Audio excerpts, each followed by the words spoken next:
윤석열 대통령이 한미 동맹 70주년을 맞아서 다음 달 미국을 국빈 방문합니다.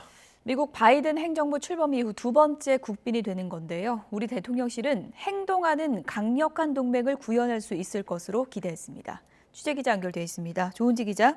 네, 용산 대통령실입니다. 네, 한미 정상회담 양국이 나란히 발표한 거죠?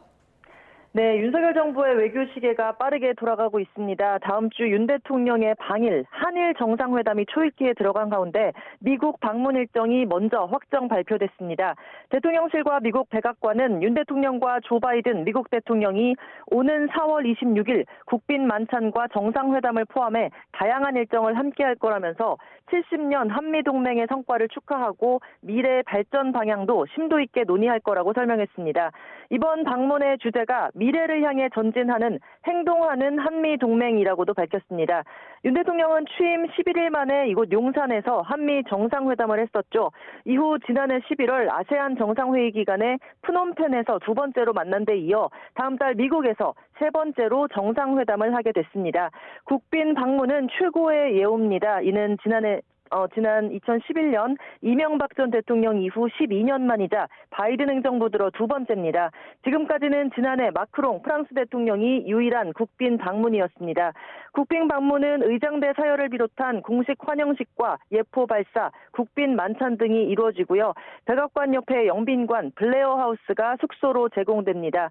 미국 의회 상하원 합동연설도 추진하고 있는데 미국도 열린 자세로 임하고 있다고 합니다. 우리 대통령실 김은혜 홍보수석은 윤 대통령의 국빈 방미는 역사상 가장 성공적인 동맹 가운데 하나인 한미동맹이 급변하는 국제 정세와 미래의 불확실성에 대비해 더 능동적으로 진화해 나가기 위한 역사적인 전기가 될 거라고 설명했습니다. 네, 자, 이 두 정상이 이제 만나게 되면 어떤 얘기를 나눌지 의제가 어떻게 예상됩니까? 네, 일단 윤곽 정도만 나왔습니다. 크게 외교 안보와 경제 이렇게 두 축이 될 텐데요. 이번 방문에 선발대 형식으로 미국을 찾은 김성한 국가안보실장은 오늘 워싱턴 특파원들과 만나서 이번 국빈 방문을 계기로 한미동맹의 대북, 핵 억제 실행력을 한층 강화할 방안을 적극 모색하기로 했다고 설명했습니다. 날로 고도화하는 북한의 핵미사일 위협에 직면해 한미동맹 기본 임무인 한반도의 평화와 안정 수호에 충실히 하고자 한다고 덧붙였습니다. 김성환 실장은 대북 확장 억제 공약을 재확인하고 동시에 다양한 전략자산 전개와 연합훈련에 대해 우리 국민이 신뢰하는 계기가 되길 기대한다고 밝혔습니다.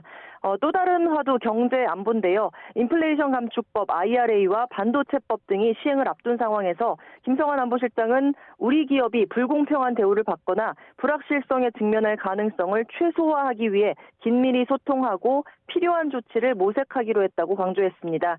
청년 미래 세대를 중심으로 인적 교류를 획기적으로 증진하는 방안도 다뤄질 예정입니다.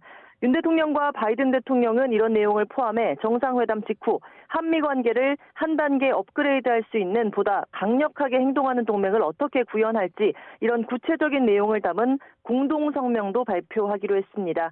지금까지 용산 대통령실에서 YTN 조은지입니다.